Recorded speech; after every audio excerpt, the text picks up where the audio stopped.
Hello, children. Today I'll explain this English poem, The Wonderful Words, which has been taken from NCERT Class 6 Honeysuckle book. This is Chapter 6. I'll explain it in Hindi as well as in English. So let's start this chapter quickly. So this poem has been written by the poet Mary O'Neill. Okay, so as the name suggests, the wonderful words.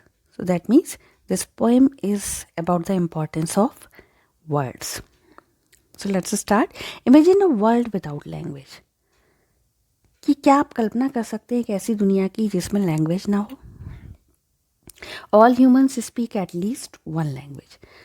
So as you know that human beings are gifted to communicate, to think, right? They have the power to communicate by using their own language. तो हम सभी humans के पास at least कोई ना कोई एक language तो होती है जिसमें हम बातचीत करते हैं. The words are we speak bring out our thoughts. तो जो वर्ड्स जो हम बोलते हैं, है ना, वो क्या करते हैं? They bring out our thoughts. वो हमारे थॉट्स को, विचारों को बाहर लाते हैं. ठीक है, that means we express our thoughts by using words. So read the following poem on words. तो इस पोएम को पढ़िए जो वर्ड्स के ऊपर है. Never let a thought shrivel and die. What is the meaning of shrivel? Shrivel means to shrink.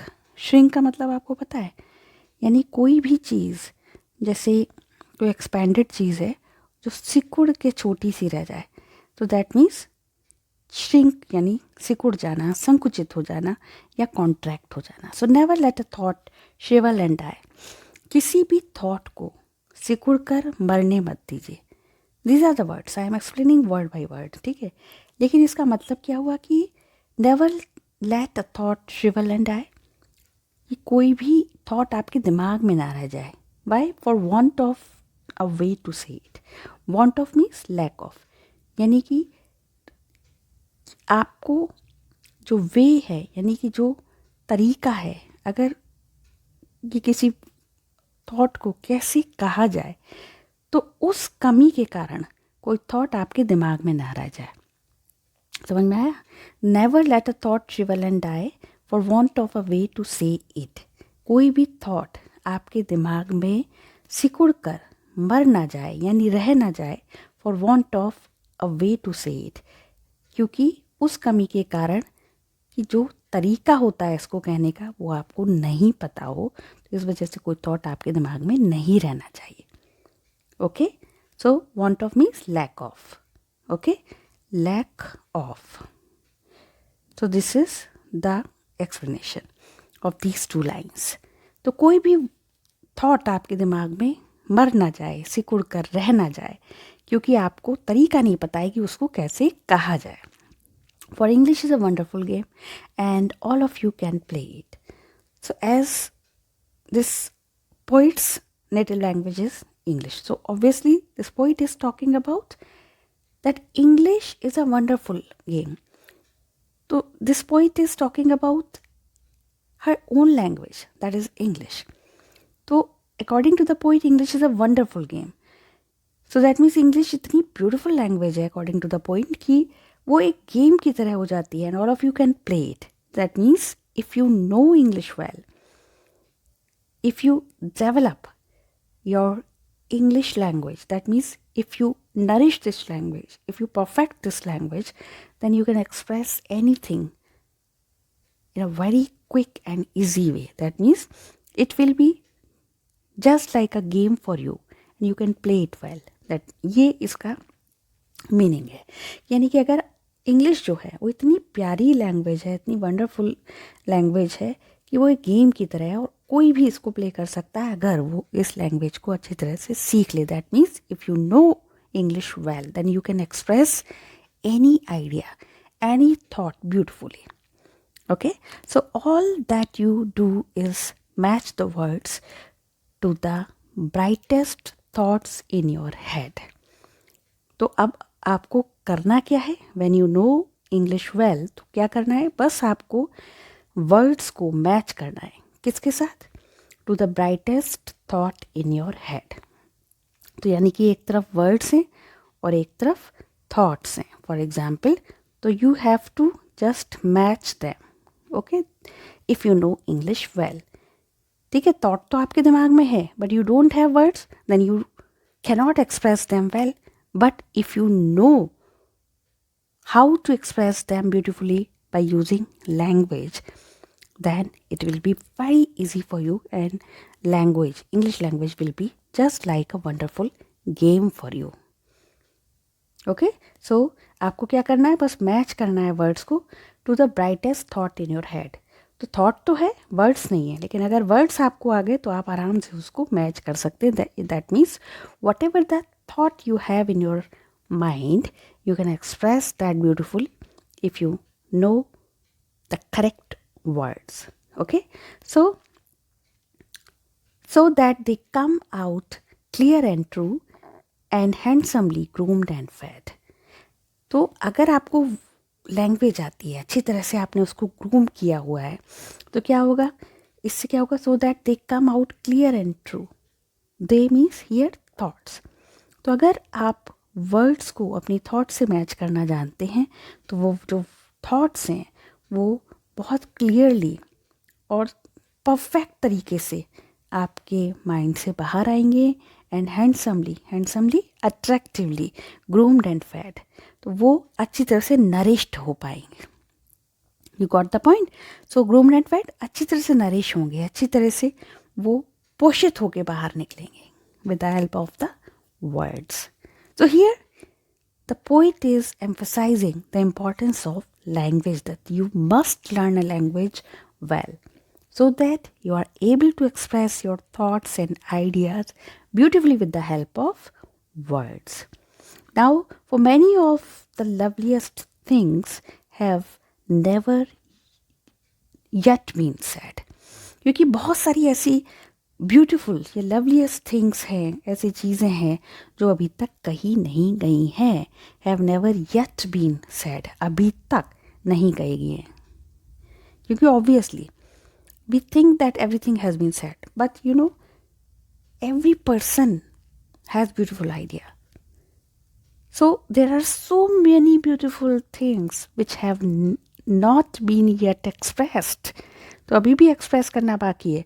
So groom your language well so that you are able to express your ideas, because मे भी ऐसा हो कि आपके पास idea हो लेकिन language ना हो. ठीक है, तो उस सुंदर से आइडिया को एक्सप्रेस करने के लिए अपनी लैंग्वेज को डेवलप करिए. This is what the poet wants to say. Words are the food and dress of thought. They give it its body and swing. बहुत प्यारी लाइन है ये. Words are the food and dress of thought. तो words क्या हैं? Thought के food हैं. They are the dress of thought. So words actually give the structure to the thought. You have the thought in your mind, but how will you express it? With the help of words. So words give the structure to the thought. So they are the dress of the thought and they are the food for the thought. That means अगर जैसे आप खाना क्यों खाते हैं? To nourish your body, right?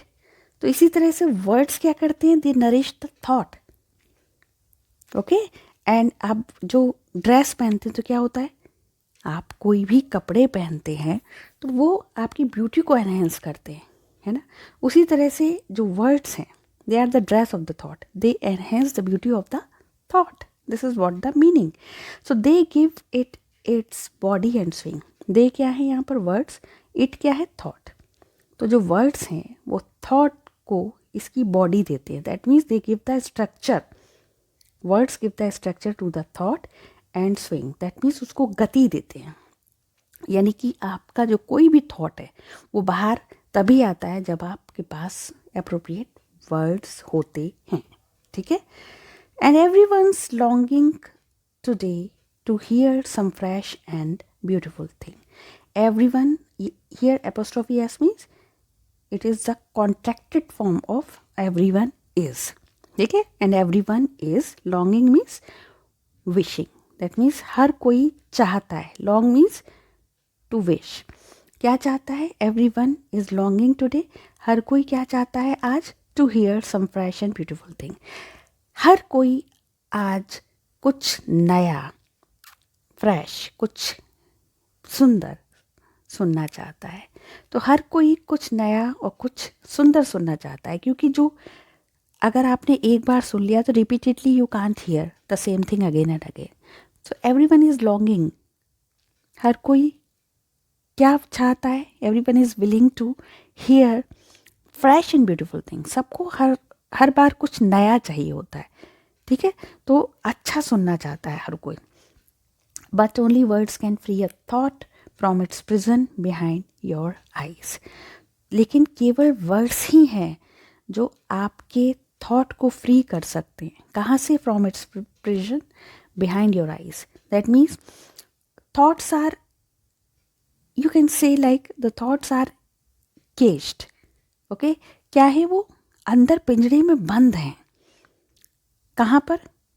आपके mind का जो पिंजरा है, बिहाइंड योर आइज। अब आइज के बिहाइंड में क्या है? आपका माइंड है, ठीक है। अब उसमें क्या है? थॉट्स क्या है? वो एक तरह से इम्प्रिजन्ड है, जैसे कि जेल में बंद हैं। They are just like the prisoners.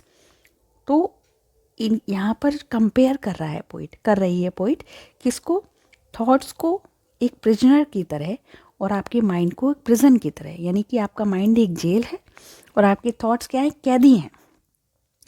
तो उसको जो कैदी हैं थॉट्स, उसको फ्री कौन करेगा? वर्ड्स। तो that means but only words can free a thought from its prison behind your eye. तो जो वर्ड्स हैं वो थॉट को फ्री कर सकते हैं। कहाँ से? जो आपके दिमाग में जेल में कैदी की तरह थॉट्स कैद हो रखे हैं, उनको वर्ड्स फ्री कर सकते हैं। That means words have the power to free your thought from your mind, so they can take out the thoughts. Words can take out the thoughts from your mind and you can express them. Okay, that means words help you express your thoughts which you have in your mind. This is the meaning. Okay, maybe your mind is holding now a marvelous new surprise. Here the poet is saying, हो सकता है अभी भी आप लोगों के mind में कोई बहुत ब्यूटीफुल थॉट हो, कोई बहुत ब्यूटीफुल आइडिया हो। May be your mind is holding now a marvellous new surprise. That means हो सकता है कोई बहुत ही प्यारा सा सरप्राइज आप लोगों के माइंड में अभी हो। तो here the poet means to say that may be you have a beautiful idea, you have a beautiful thought, but you are not able to express it because you don't have word. So subscribe this channel to get more videos like this, and don't forget to like and share. Bye bye. Take care.